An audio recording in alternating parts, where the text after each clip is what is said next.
హల్లెలూయా. చూడండి, ఇక్కడ యోహాను పత్రిక రాస్తూ ఏం చెప్తున్నాడంటే, పెద్దనైన నేను సత్యమును బట్టి ప్రేమించు ప్రియుడైన గాయకు శుభమని చెప్పి వ్రాయినది. జాగ్రత్తగా నా వైపు చూస్తూ వినండి. ఇక్కడ ఒక ఆత్మీయ తండ్రి, పెద్దనంటున్నాడు కానీ ఆయన ఆత్మీయ తండ్రి, ఒక ఆత్మీయ తండ్రి ఒక ఆత్మీయ కుమారుడికి రాస్తున్న పత్రిక ఇది. అప్పుడు దాకా పౌలు సంఘాలకి పత్రిక రాశాడు, కానీ ఇక్కడ ఆత్మీయ తండ్రి ఆత్మీయ కుమారుడికి ఒక పత్రిక రాసేస్తున్నాడు. ఆ పత్రికలో ఆత్మీయ కుమారుడు కోసమే కాక ఆయన్ని బాధ పెట్టిన వారి కోసం కూడా అందులో ఉంటుంది. అయితే తన ఆత్మీయ కుమారుడు కోసం ఏమని చెప్తున్నాడంటే, చూడండి అక్కడ ప్రియుడా అంటున్నాడు. ఏమంటున్నాడు చెప్పండి? తన ఆత్మీయ కుమారుని అంటున్నాడు, ప్రియుడా నీ ఆత్మ వర్ధిల్లును కొలిది వర్ధిల్లుచున్న ప్రకారము అంటున్నాడు. అంటే నీవు ఆత్మలో వర్ధిల్లుచున్న ప్రకారం అన్ని విషయాల్లో వర్ధిల్లుచు, చెప్పండి, వర్ధిల్లుచు సౌఖ్యముగా ఉండవలనని నేను నీ కోసం ప్రార్థన చేస్తున్నాను అంటున్నాడు. అంటే ఎందుకు చాలామంది వందల మంది ఆత్మీయ కుమారులు కుమార్తెలు అతనికి ఉంటే ఒక్క గాయ కోసమే ఎందుకు అలా మాట్లాడుతున్నాడనంటే, ఇతను సత్య ప్రవక్తను అనుసరించి నడుచుకునేవాడట, మంచి సాక్ష్యం కాపాడుకునేవాడట ఇతను కోసం. చూడండి, అపోస్తుల కార్యాల్లో కూడా ఒక మాట కనపడుతుంది. చదవండి, అపోస్తులు 19:29 చదివితే ఆయన కోసం కొన్ని మాటలు అక్కడ మీకు కనిపిస్తాయి. చదవండి త్వరగా, తీసిన వారైన గాయను అతిస్కాంను పట్టుకొని దొమ్మిగా నాటకశాలలో తొరబడిరి. సౌలు జనుల సభల యొద్దకు వెళ్ళదలిచిన గాని. ఇక్కడ ఆగండి. ఇప్పుడు ఈయన ఎవరట? ఎక్కడి నుంచి వచ్చిన వ్యక్తి? ఇతను మాసిదోనియా నుంచి వచ్చిన వ్యక్తి, మాసిదోనియాలో రక్షించబడిన వ్యక్తి. సాక్ష్యాన్ని కాపాడుకుంటున్నాడు, సత్యాన్ని అనుసరించి, అంటే వాక్యాన్ని అనుసరించి నడుచుకుంటున్నాడు. అంత మాత్రమే కాకుండా బాబు నీ కోసం ఏమంటున్నాడు చెప్పండి? అక్కడ సహోదరులు వచ్చి నీ సత్య ప్రవక్తన కోసం మాకు సాక్ష్యం చెప్తున్నారు. అంటే మేము దేవుడిని నమ్ముకున్నాం, మేము దేవుడి పిల్లలం, మేము చాలా బాగుంటామని మనకు మనం చెప్పుకోవడం కాదు. అతను చెప్తలేదు, అతని కోసం విన్నవారు, చూసినవారు, కళ్ళారా చూసినవారు అతని కోసం విన్నారు, అతని కోసం కళ్ళారా చూశారు, అతని ప్రవక్తను చూశారు, అతని నడవడిక చూశాడు, ఆత్మలో వర్ధిల్లడం చూశాడు. అన్ని విషయాల్లో కూడా కుడికి కానీ ఎడమ కానీ తొట్టిరేలకుండా దేవుడి వైపే చూస్తూ నిందారహితంగా ఉండడం చూశారు. అందరూ ఆశ్చర్యపోయి తన ఆత్మీయ తండ్రి దగ్గరకు వచ్చి సాక్ష్యం చెప్తున్నారంట. అమ్మ బాబోయ్, మీ ఆత్మీయ కుమారుడా, మీ ఆత్మీయ కుటుంబమా, మీ ఆత్మీయ కుమార్తె అన్నట్టుగా ఆయన దగ్గరకు వచ్చి ఏం చెప్తున్నారంట? సాక్ష్యం చెప్తున్నారంట. నిజంగా ఒకసారి ఆలోచించండి. ఎవరైనా బయటి వారు వచ్చి ఆత్మీయ తల్లి దగ్గరకో తండ్రి దగ్గరకు వచ్చి, బాబు మీ పిల్లలంట కదా, మీ పిల్లలంట కదా, నిజంగా అసలు బాబోయ్ మీ ద్వారా రక్షించబడ్డారంటే మీ పిల్లలంట, మీ ఆత్మీయ పిల్లలంట కదా, అదిగో పలానా చోటు ఉన్నారు, వాళ్ళు వెళ్ళగానే మాకు ఎంతో సహాయం చేశారు, నిజంగా వాళ్ళ సాక్ష్యం మామూలుగా లేదు, వాళ్ళు చాలా అద్భుతకరంగా వాళ్ళు ప్రార్థనలో ఉన్నారు, వారు సత్య ప్రవక్తను అనుసరించి నడుచుకుంటున్నారు, మీ ద్వారా రక్షించబడ్డారు కదా అని చెప్పగానే నిజంగా ఒక ఆత్మీయ తండ్రికి అంతకంటే ఆనందం, అంతకంటే సంతోషం ఏమని చెప్పండి? హల్లెలూయా. అనేకులు వచ్చి ఎక్కడ నిలబడి చెప్తున్నారంట? ఎక్కడో మాసిదోనియాలో ఉన్నాడేమో ఆయన, ఆ మాసిదోనియా నుంచి వచ్చి ఎక్కడో యోహాను గారు ఉంటే అక్కడ నిలబడి సాక్ష్యం చెప్తున్నారు. బాబు ఇదిగో అందరికీ చెప్తున్నాడు ఆయన ఎంత మంచి పరిచర్య చేశాడు, విశ్వాసం తగినట్టు. ఈయన అంటున్నాడు, వారు నీ ప్రేమను గురించి సంఘం ఎదుట బాబు చేసేది మామూలుగా కాదంట, ప్రేమతో చేశాడంట. గాయి ఎవరు చెప్పండి? చెప్పాలి, గాయి ఎవరో? సత్యాన్ని అనుసరించి నడుచుకునేవాడు. రెండోది ఏంటి? మంచి సాక్ష్యం కలిగిన వ్యక్తి. మూడోదిగా అనేకులకి సహకరించే వ్యక్తి. ప్రేమతో సంఘంలో పరిచర్య చేస్తున్నాడు, ప్రేమతో అందరికీ ఇచ్చే విషయంలో. చాలామంది చూడండి, ఎవరో చూడాలని కాదు, మేము చేసిందానికి మా దేవుడు చూస్తే చాలు, చెయ్యాలి, ఇది దైవభక్తి అంతే, ఇలా చెయ్యాలి అన్నాడు. అతని సాక్ష్యం అందరి ముందు వచ్చింది. ప్రేమను గురించి సంఘం ఎదుట సాక్ష్యం ఇచ్చారు. వారు అన్యాజనుల వల్ల ఏమీ తీసుకొనక ఆయన నామము నిమిత్తం బయలుదేరి గనుక దేవునికి తగినట్టుగా నీవు వారిని సాగనంపివి. హల్లెలూయా. అంటే వీళ్ళెవరో సేవకులు.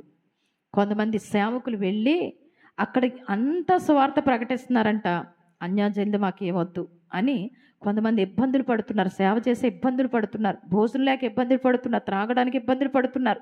అవి ఇబ్బందులు అంటే సేవకులు ఇబ్బందులు, సంఘం ఇబ్బందులు, అక్కడికి వెళుతున్న వారి ఇబ్బందులు, పరిస్థితులు ఏమి అవసరం ఉందో గ్రహించి పరుగుని వెళ్ళి, అయ్యా మా దగ్గరికి రండి, మా దగ్గర భోంచేయండి, మీరు ఈ చుట్టుపక్కల ఎంతకాలం సువార్త చేస్తారు, ఇదిగో మా దగ్గర ఉండండి అని తీసుకొచ్చేస్తున్నాడంట. చూసారా? ఇలాంటి సాక్ష్యాన్ని మనం పొందుకోవాలి. తర్వాత చదవండి. ఎంతకాలం అక్కడ ఉంటే వాళ్ళకి సహాయం చేసి వాళ్ళని సాగనంపిన ఎడల నీకు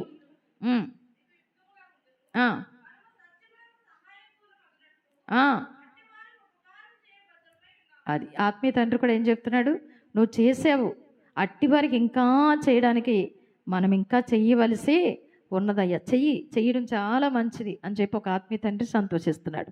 చేతులెత్తి స్తోత్రం చెప్పండి.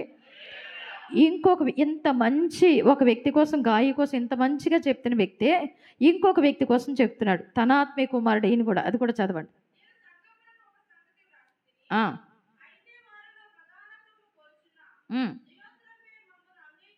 చాలు. ఒక వ్యక్తిని బట్టి లేదా ఒక కుటుంబాన్ని బట్టి ఎంత ఆనందించేస్తున్నాడు.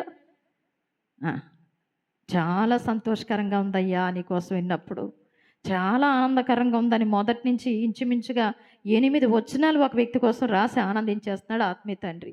కానీ ఇంకొక వ్యక్తి కోసం ఏం బాధపడుతున్నాడు తెలుసా బాబు? ప్రధానత్వం కోరుతున్నాడు. ఓయ్ నన్ను సంఘ పెద్దగా పెట్టంటున్నాడంట.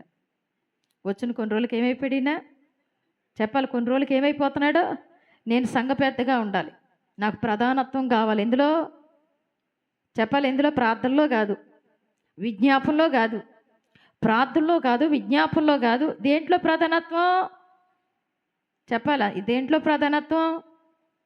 సంఘంలో ప్రధానత్వం కావాలి. ప్రార్థన చేయడు, అందులో ప్రధానత్వం వద్దు, అందులో ప్రథమ స్థానం వద్దు. ఈరోజు సంఘానికి ఇది కాదు మనకు కావాల్సినవి. ప్రార్థనలో నేను మొట్టమొదటి స్థానంలో ఉండాలి, విజ్ఞాపన చేయడంలో నేను మొట్టమొదటి స్థానంలో ఉండాలి, సంఘంలో పరిచర్య చేసే విషయంలో నేను మొట్టమొదటి స్థానంలో ఉండాలి, అందరికీ పరిచర్య చేసే విషయంలో నేను మొట్టమొదటి స్థానంలో ఉండాలి. ఇది కోరును. అందుకే యేసు ప్రభు దగ్గరికి వచ్చినప్పుడు అందరిలో ముఖ్యమైన వ్యక్తిగా ఉండాలంటే అందరికీ పరిచర్య చేయంటున్నాడు. ఇప్పుడు ఇది అక్కర్లేదు జనాలకి. ఏం కావాలంట? ఒక వ్యక్తి ఏం కోరుకున్నాడు? ప్రధానత్వం ప్రధానత్వం కోరుతున్నాడు. అది ఇవ్వలేదని మమ్మల్ని ఏం చేస్తున్నాడు? మమ్మల్ని ఎంత మాత్రం అంగీకరించటం లేదు. వాడు మమ్మల్ని గురించి చెడ్డ మాటలో బాబు, ఈ వ్యక్తి ఏం చేస్తున్నాడు? సత్య ప్రవక్తను అనుసరించి సాక్ష్యాన్ని కాపాడుకుంటూ ఇతని ద్వారా సేవకుడికి ఆనందమో సంతోషమో ఇలాంటి వ్యక్తి ఒకడు ఉంటే చాలని ఆనందించేస్తున్నాడు. కానీ మరొక వ్యక్తిని చూసి చాలా అతను మా కోసం చెడ్డ మాటలు చెప్తున్నాడు అయ్యా. ఎందుకంటే ప్రధానత్వం ఇవ్వలేదని, అతనికి ప్రధానత్వం ఇవ్వలేదని మా కోసం చెడ్డ మాటలు చెబుతూ అది చాలనట్టు ఏం చేస్తున్నాడు? తను చేర్చుకుంటలేదంట, చేర్చుకున్న వారిని కూడా అది ఏం చేస్తున్నాడు? చేర్చుకుంటలేదు, చేర్చుకునేవాళ్ళు కూడా మీరు అలా చేర్చుకుంటే బాగోదేక. అంటే ఇప్పుడు సంఘంలో ఉండి ఏం చేస్తున్నాడు ఈయన?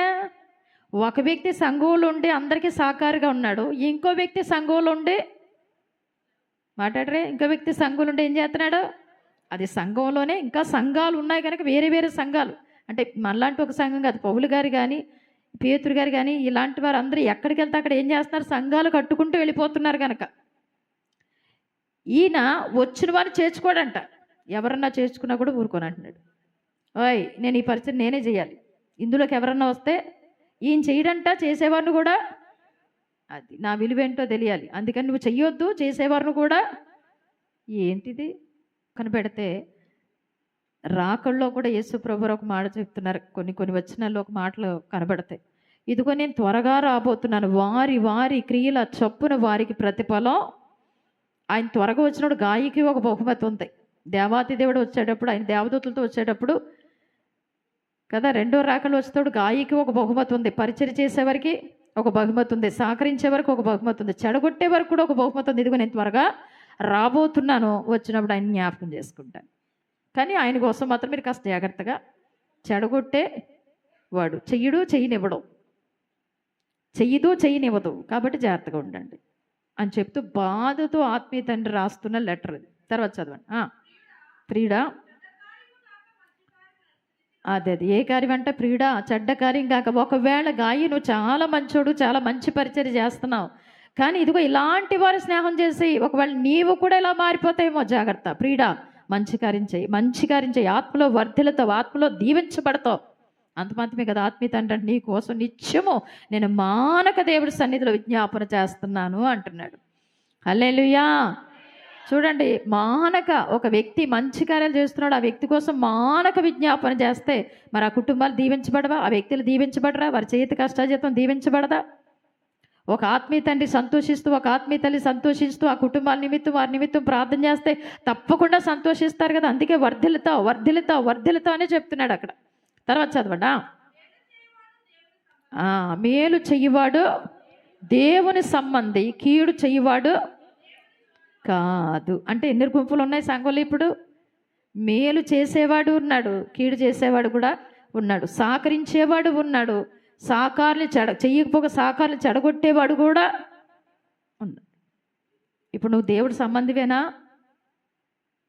మేలు చేసేవాడు దేవుడి సంబంధి అంట, కీడు చెయ్యవాడు, చెడగొట్టేవాడు ఎవరో, చెరిపేవారు ఎవరో, చెడ్డ మాటలు అందరికీ ప్రకటన చేసేవారు ఎవరో, నేను వస్తాను, వచ్చినప్పుడు తన పని చూస్తానులే అంటున్నాడు.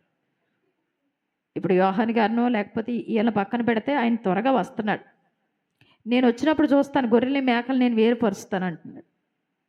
నేను వచ్చినప్పుడు చూస్తాను, గోధుమల్ని పొట్టుని వేరు చేస్తాను, గోధుమలన్నీ కొట్లో చేస్తాను, పొట్టుని అగ్నితో కాల్చేస్తాను, చెత్తను అగ్నితో కాలుస్తాను అంటున్నాడు. ఆయన త్వరగా రాబోతున్నప్పుడు జరిగే పనులు అయ్యి. ఇదిగో నేను త్వరగా రాబోతున్నాను, వారి వారి క్రియల చొప్పున వారికి నేను ప్రతిఫలం ఇవ్వబోతున్నాను. ఎంతో దూరంలో లేదరా, అక్కడ బహు సమీపంలో ఉందరా అక్కడ. ఈరోజు నువ్వు చెడగొట్టే వ్యక్తిగా ఉన్నావా, సమకూర్చే వ్యక్తిగా ఉన్నావా? చెడ్డ మాటలు చెప్పే వ్యక్తిగా ఉన్నావా, చెడ్డ మాటలు పలికే వారికి సైతం సువార్త చెప్పి వారి నోళ్ళను దేవుడి వైపు మళ్ళించే మంచి మనసు కలిగి ఉన్నావు? ఒకసారి ఆలోచించాయి. గాయకి చెప్తున్నాడు ఆ గుంపులో సేరకు, మంచి నడవడిక కలిగిన వారు కూడా చెడ్డ సావాసం చెడిపోద్ది కదా. అందుకని అంటున్నాడు, నువ్వు ఆ గుంపులో చేరకయ్యా, వారి వారి క్రియల చొప్పున ఇదిగో నేను త్వరగా రాబోతున్నాను. చెడ్డ మాటలు పలుకుతూ చేసేవారిని చేయనివ్వకుండా ఆటంకపరుస్తూ సంఘానికి ఇబ్బందికరంగా ఉంటూ సంఘం అంతా కూడా చిన్నాభిన్నం చేస్తున్నాడు కదా, వదిలే, ఇప్పుడు ఏం మాట్లాడు, ఇదిగో నేను రాబోతున్నాను, అప్పుడు ఉంటుంది ఆడికి అంటున్నాడు. కొంచెం కొంచెం కొరత, ఏదేదో కొంచెం కొంచెం అది నిండైన దీవులు నీకు కావాలంటే సాక్షిగా ఉండాలి. చెప్పండి, సత్యాన్ని అనుసరించి నడుచుకోవాలి, నమ్మకంగా ఉండాలి, ప్రార్థనలో సంఘం కొరకు పోరాడాలి, ప్రయాసపడాలి. ఈ 5 నువ్వు చేయగలిగితే తప్పకుండా దేవుడు నిండైనా, చెప్పాలి, నిండైనా దీవెన. హల్లెలూయా.